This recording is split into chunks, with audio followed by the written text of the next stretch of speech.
Homes on the market 30 days or less are already starting to slash their prices. You see 14% of those in Savannah slash their prices, 29 in Pooler, and 12 in Richmond Hill. Does that mean home prices are finally starting to come down? Hey guys, Patrick John of eXp Realty, part of the Johnson Group here in beautiful Savannah, Georgia. And today we're going over the August home market numbers. They just came out. I'm excited about this video.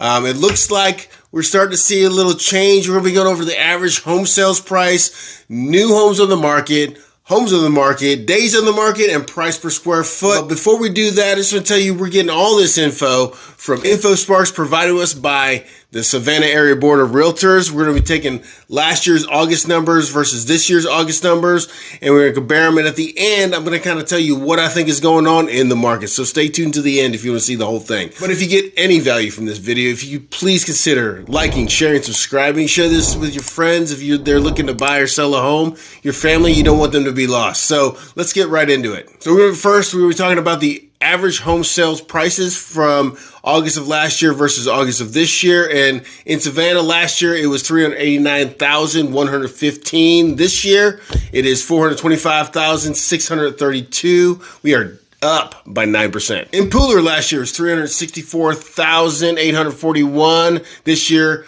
$397,999, up by 9%. And in Richmond Hill, it was $389,197. This year, it is $426,258. We're up by 10%. Now we're talking about new listings on the market. So last year in Savannah, August, there was 492 new listings on the market. This year, 428, down by 13%.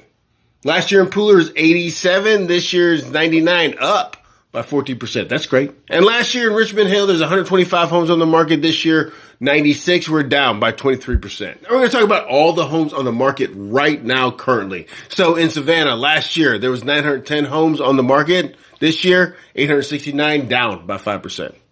Last year in Pooler, there's 181 homes on the market. This year, 143, down by 21%. And last year in Richmond Hill, there was 275 homes on the market. This year, 222. We are down by 19%. Now we're talking about closed sales on the market from last year to this year. Last year, we had 393 homes closed in Savannah. This year, 310, down by 21%. Last year in Pooler, we had 67 homes that closed. This year, 93. We are up by 39%. That's fantastic news. Love to hear that.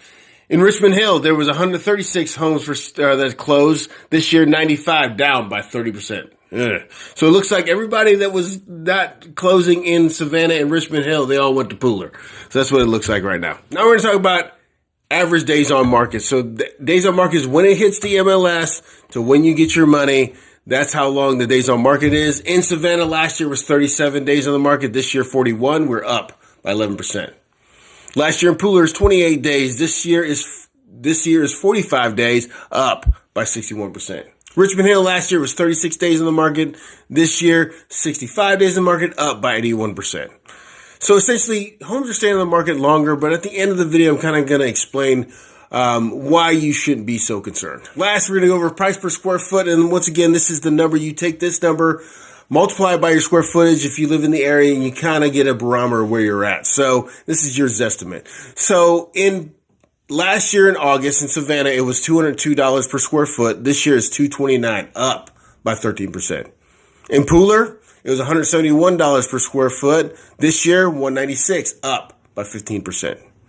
And last year in Richmond Hill, it was $178 per square foot. This year, $189, up by 6%. If you're looking at all these stats, are home prices coming down? Is the market changing? Well, I would say yes. The market stats from a year ago versus this year don't show that the home prices are going down. But if you look month over month, they're definitely going down. In Savannah, they're down by 6% from last month. In Pooler, down by 2%. In Richmond Hill, they're down by 9% month over month. We hit our peak in prices for Savannah in June. In In Port Wentworth, we hit that in April, and for some crazy reason, we hit the peak in Richmond Hill in February. So prices are starting to come down. Typically around this time of the season, home prices do come down because everybody's typically settled.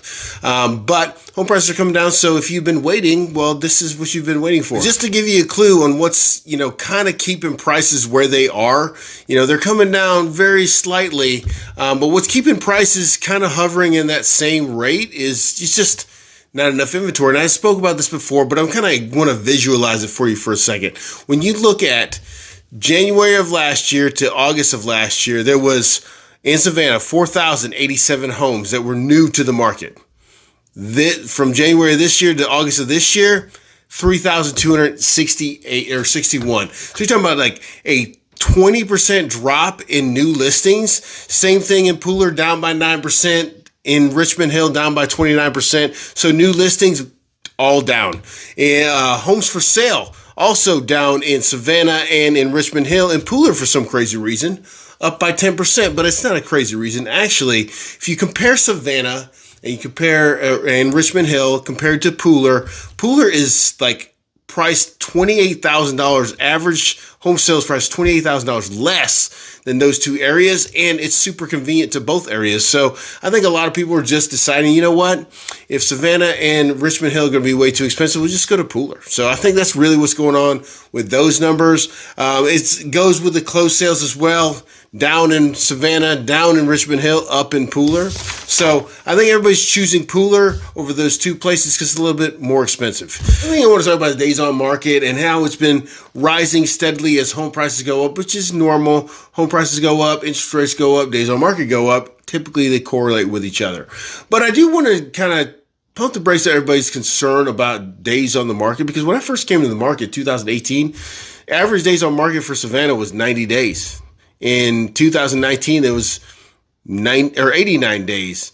In 2020, it was 90 days. And then when 2021 happened, all hell broke loose in the market, and days on market started dropping dramatically to 49 days in 2021, to 37 days in 2022. It went way lower than that during other parts of the year, to where you would be on market for 25 days. But normal days on market is around that 90 point when everything is normal. So as you start seeing them creep back up, don't get concerned. It's totally normal. After looking at all that stuff, I kind of would say that the home market is starting to cool off a little bit. I feel like the home prices are coming down. We've hit our peaks, which I've already discussed. So home prices just coming down from that point. How far will they come down? I really don't know.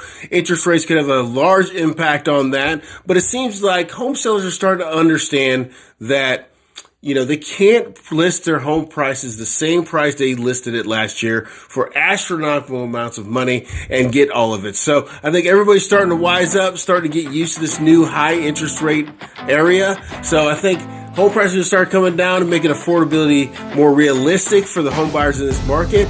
And that's good news for everybody. So if you got anything out of this, like, share, subscribe, and I really, really appreciate you guys watching. All right, talk soon. Bye.